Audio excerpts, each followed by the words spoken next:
പിതാവിനും പുത്രനും പരിശുദ്ധ റൂഹായിക്കും സ്തുതി, ആദ്യം മുതൽ എന്നേക്കും തന്നെ ആമേൻ. ഇന്ന് ഫെബ്രുവരി 13 വെള്ളി. 2 കൊരിന്ത്യർ 12 അധ്യായം 9 വാക്യം. അവൻ എന്നോട്, എൻ്റെ കൃപ നിനക്ക് മതി, എൻ്റെ ശക്തി ബലഹീനതയിൽ തികഞ്ഞു വരുന്നുവെന്ന് പറഞ്ഞു. ആകയാൽ ക്രിസ്തുവിൻ്റെ ശക്തി എൻ്റെ മേൽ ആവസിക്കേണ്ടതിന് ഞാൻ അതിസന്തോഷത്തോടെ എൻ്റെ ബലഹീനതകളിൽ പ്രശംസിക്കും.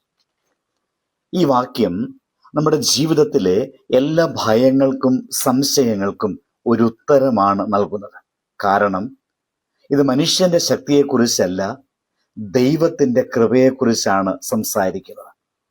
പൗലോസ് അപ്പോസ്തലൻ മഹത്തായ വിശ്വാസിയും സുവിശേഷ പ്രസംഗകനുമായിരുന്നു. എന്നാൽ അദ്ദേഹത്തിനും ഒരു ബലഹീനതയുണ്ടായിരുന്നു. അതിനെ ബൈബിളിൽ മുള്ള എന്ന് പറയുന്നു. അതൊരു ശാരീരിക ബുദ്ധിമുട്ടായിരിക്കാം, മാനസിക വേദനയായിരിക്കാം, അല്ലെങ്കിൽ ശുശ്രൂഷയിലെ ഒരു തടസ്സമായിരിക്കാം. അതിൽ നിന്ന് മോചനം ലഭിക്കാനായി അദ്ദേഹം 3 പ്രാവശ്യം കർത്താവിനോട് പ്രാർത്ഥിച്ചു. പക്ഷെ ദൈവം ആ പ്രശ്നം നീക്കിയില്ല. പകരം അവനോട് പറഞ്ഞു, എൻ്റെ കൃപ നിനക്ക് മതി എന്നായിരുന്നു. അതിലൂടെ ദൈവം പഠിപ്പിച്ചത്, പ്രശ്നങ്ങൾ മാറുന്നതല്ല ഏറ്റവും വലിയ അനുഗ്രഹം, ദൈവം നമ്മോടൊപ്പം ഉണ്ടാകുന്നതാണ് ഏറ്റവും വലിയ അനുഗ്രഹം എന്ന സത്യമാണ്. നമ്മുടെ ജീവിതത്തിലും പലപ്പോഴും നാം ബലഹീനരാകാറുണ്ട്. രോഗം വന്ന്, സാമ്പത്തിക ബുദ്ധിമുട്ടുകൾ ഉണ്ടായി, കുടുംബ പ്രശ്നങ്ങൾ ഉണ്ടായി, ഒറ്റപ്പെടലിലൂടെ, നിരാശയിലൂടെ നമ്മെ ബലഹീനതയിലേക്ക് നടത്തിയേക്കാം. അത്തരത്തിലുള്ളതായ സമയങ്ങളിൽ നാം പലപ്പോഴും തളർന്നു പോകാറുണ്ട്. എന്നാൽ യഥാർത്ഥത്തിൽ ദൈവം ആ സമയത്തും നമ്മുടെ കൂടെ ഉണ്ടാകും.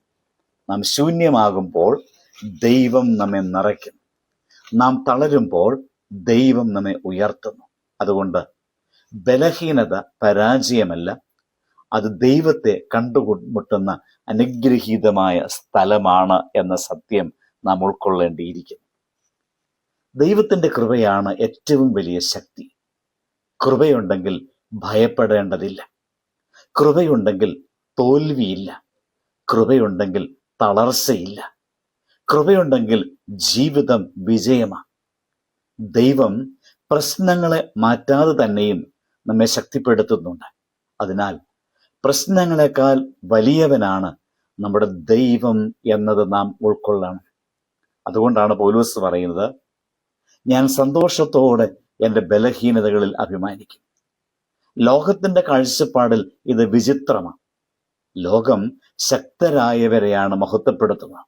എന്നാൽ ദൈവരാജ്യത്തിൽ ദൈവത്തിൽ ആശ്രയിക്കുന്നവനാണ് യഥാർത്ഥ ശക്തൻ. മനുഷ്യന്റെ ശക്തി പരിമിതമാണ്, എന്നാൽ ദൈവത്തിന്റെ ശക്തി അനന്തമാണ്. അതുകൊണ്ട് നാം ബലഹീനരാകുമ്പോഴും ദൈവത്തിന്റെ ശക്തി നമ്മുടെ ജീവിതത്തിൽ തെളിഞ്ഞ് കാണപ്പെടും. ഇന്ന് നമ്മുടെ ഓരോരുത്തരുടെയും ജീവിതത്തിൽ ഏതെങ്കിലും തരത്തിലുള്ള മുള്ളുകൾ ഉണ്ടാകാം. രോഗത്താലുള്ള ഭാരമായിരിക്കാം, കുടുംബത്തിലെ വേദനകളായിരിക്കാം. എന്നാൽ ദൈവവചനം നമ്മോട് പറയുന്നു, ഭയപ്പെടേണ്ട, എൻ്റെ കൃപ നിനക്ക് മതി. അതിനാൽ നാം ഒരിക്കലും ഒറ്റയാളല്ല, നാം തകർന്നവരല്ല, നാം തോറ്റവരല്ല, ദൈവകൃപയുള്ളവരാ. കൃപയുള്ളവൻ ഒരിക്കലും പരാജയപ്പെടുകയില്ല.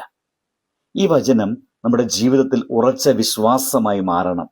ബലഹീനതകളിൽ നിരാശപ്പെടാതെ ദൈവത്തിൽ ആശ്രയിച്ച് മുൻപോട്ട് പോകുവാൻ നമുക്ക് ഓരോരുത്തർക്കും ഇടയായിത്തീരണം. പ്രാർത്ഥിക്കാം. കരുണാമയനായ ദൈവമേ, ഞങ്ങളുടെ ബലഹീനതകളിൽ നിന്റെ ശക്തി തെളിയിക്കണമേ. ഞങ്ങളുടെ ഭയങ്ങളും നിരാശകളും നീക്കി നിന്റെ കൃപ കൊണ്ട് ഞങ്ങളെ നിറയ്ക്കണമേ. എന്ത് സാഹചര്യത്തിലും നിന്നിൽ ആശ്രയിക്കുവാൻ വിശ്വാസം ഞങ്ങൾക്ക് നൽകണമേ. നിന്റെ കൃപയാൽ ജീവിക്കുവാനും ജയിക്കുവാനും ഞങ്ങളെ സഹായിക്കണമേ. ആമേൻ. ദൈവം അനുഗ്രഹിക്കട്ടെ.